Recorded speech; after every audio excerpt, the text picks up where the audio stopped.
My next guest has been an astute observer of what's going on right now with the Iran conflict. He's made many amazing observations, and right now he's saying that it's also started the new AI Cold War. It's official. I want to bring in now AI entrepreneur, also geopolitical commentator, Eli David. Eli, first of all, man, your stuff is amazing. You know, there's a lot of slop out there, a lot of doom scrolling stuff. When I see something that you post online, I know that it's real. So let's just start with that. One of the biggest narratives out there is that Iran is winning or somehow they're in control. What do you think about that?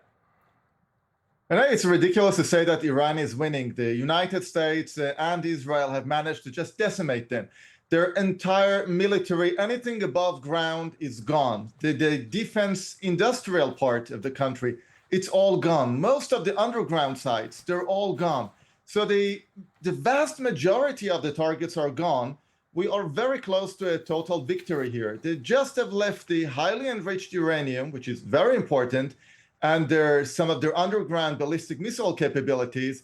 And after we deal with this, and I'm sure President Trump will deal with it successfully, just as he dealt with everything else, then we have a total victory over the most ruthless regime in the world right now. So these conditions, both sides have released their conditions. It would be a mild understatement to say that they're a million miles apart, but we know this is the negotiating process.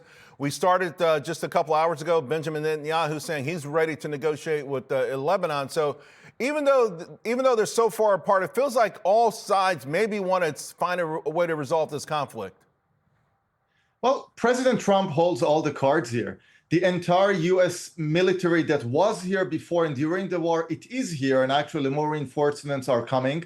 The Israeli military is ready to intervene whenever President Trump decides.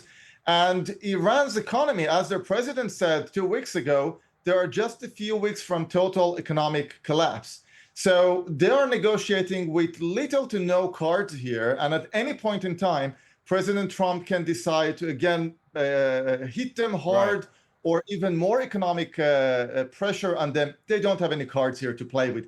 They are publicly stating as if they are winning, but even they know that they've lost this war. You know, let's switch gears a moment, because the war began with the Claude playing a major role in targeting the leaders of the regime. And then, of course, Ghost Murmur helping us find that downed airman.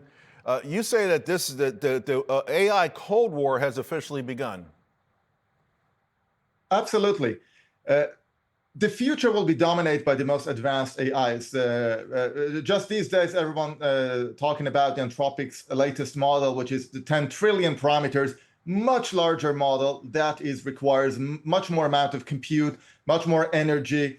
And there are two powers here fighting against each other. The West, led by United States, and China. You see the latest LLMs, United States and China. So we are already in the middle of this Cold War, and AI determines everything. For example, during the current Iran war, there are many publications, public knowledge, that AI was heavily used by United States, by Israel, to prioritize targets, to find vulnerable assets on the other side, and to help protect our forces. And AI will become an even bigger part in any future conflict. Yeah, and that's why, I've said, here in America, it boggles my mind, the pushback against AI, against data centers, understanding that not only is economic prosperity, but it's probably going to mean freedom because of the role it will play in keeping us safe. Keep up the great work. Eli David, appreciate it. Thank you. Thank you very much.